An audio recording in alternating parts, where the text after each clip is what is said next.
kita berdoa dulu agar dengan doa kita ini amal yang kita lakukan di hari ini menjadi amal yang solid dapat bala dari Allah Subhanahu wa Ta'ala. Ya. Silakan ketua kelas untuk mimpin doa.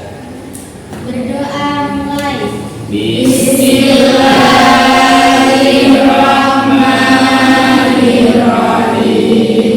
Sallallahu ala Muhammad ya arhamar rahimin. Amin.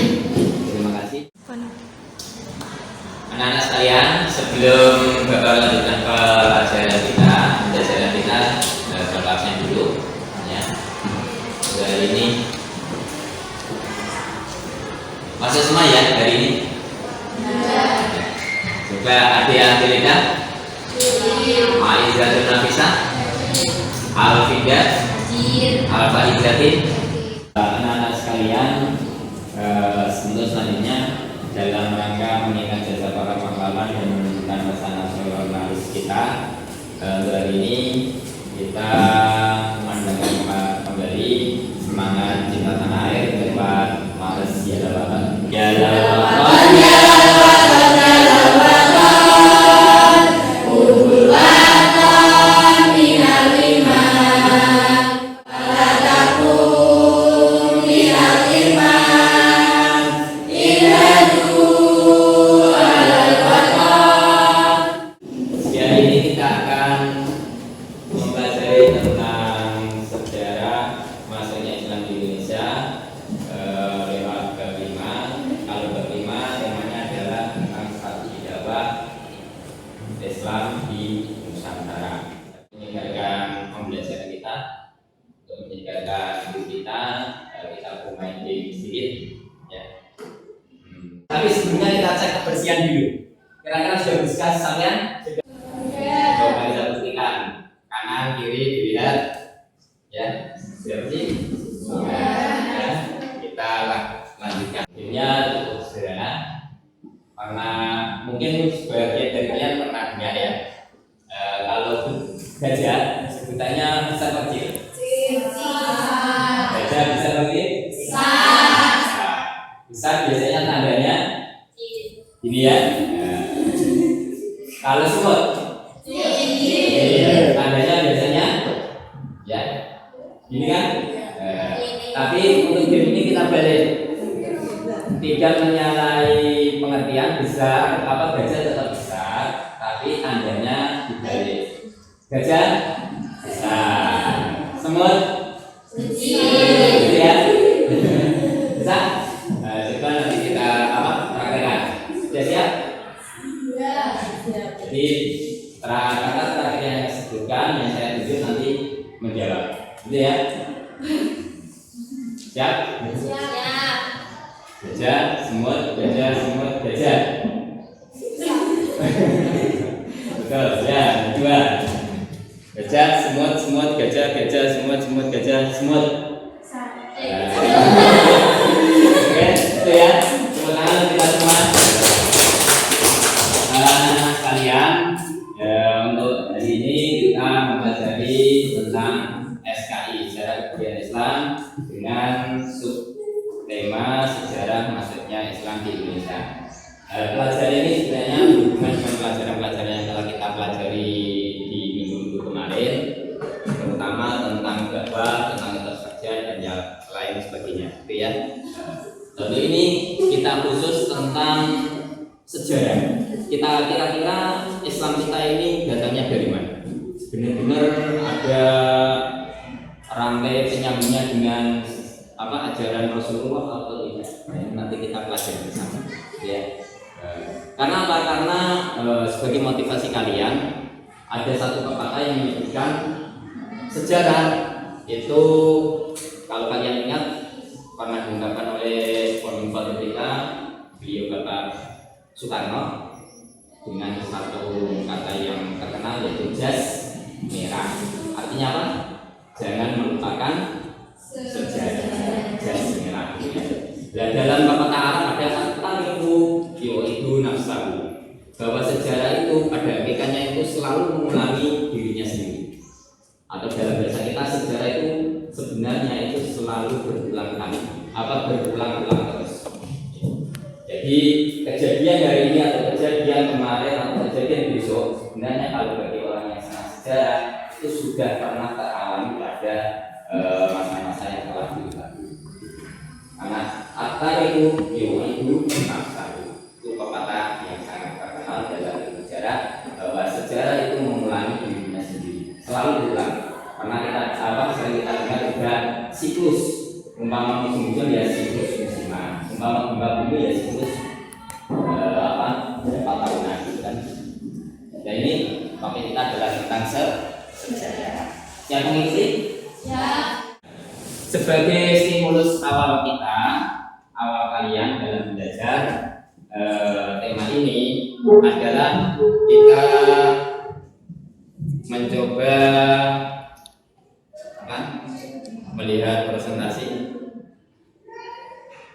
bab ini, yaitu bab ini mempunyai kompetensi dasar utama 3 poin. Pertama, mempelajari tentang sejarah masuknya Islam di Indonesia. Yang kedua, mengklasifikasi teori-teori tentang sejarah masuknya Islam di Indonesia dan mengelompokkan teori mana yang paling kuat tentang sejarah Islam masuk di Indonesia. Untuk tujuannya ada beberapa poin. Di sini saya rangkum ada 7 poin. Yang pertama tentang kemajuan perkembangan Islam Indonesia dengan benar, bisa menjelaskan model dakwah dengan cara damai, bisa menentukan teori sejarah masuknya Islam di Indonesia dengan benar. Ya.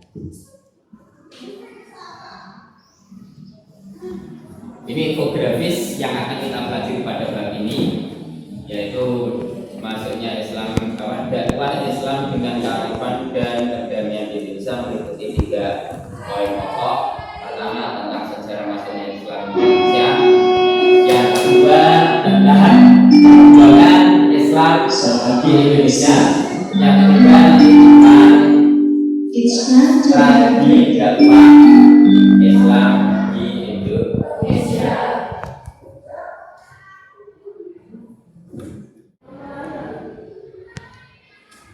Menurut kalian belajar sejarah membosankan atau tidak? Kira-kira kenapa? Kita lihat bersama sebagai tampilan awal kita di apakah belajar sejarah itu penting? Apa alasannya?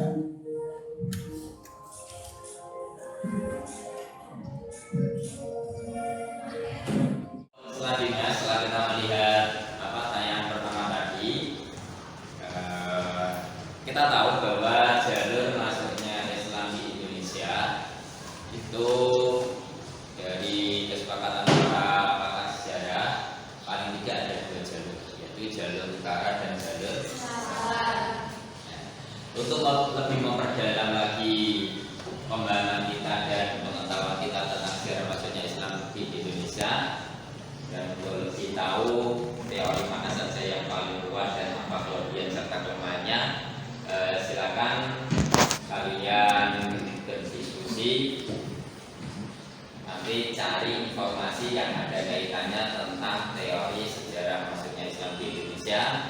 Kalian pelajari, kalian pahami, dan kalian simpulkan masing-masing kelompok. Setelah itu nanti setiap kelompok bisa mempresentasikan di depan kelas untuk didiskusikan dengan kelompok yang lain. Gitu ya. Itu untuk kali ini Bapak bagi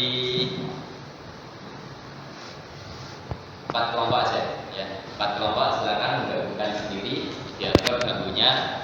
Setelah itu berdiskusi dengan kelompoknya masing-masing.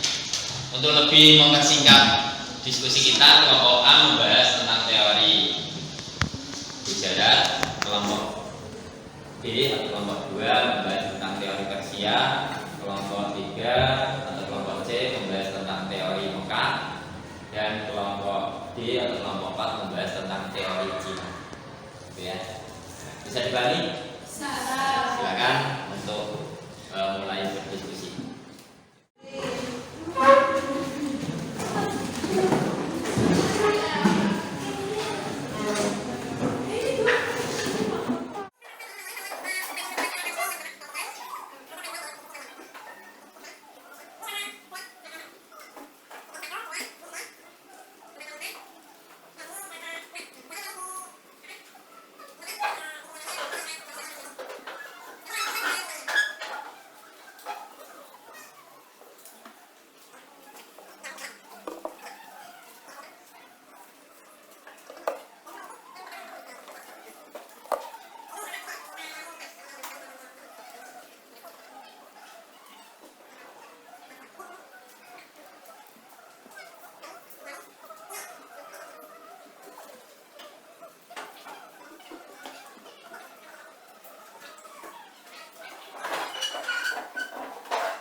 Sekarang kita ingat kembali tentang teori Persia. Ada yang bisa menyampaikan apa itu teori Persia yang menjelaskan tentang masuknya Islam di Indonesia?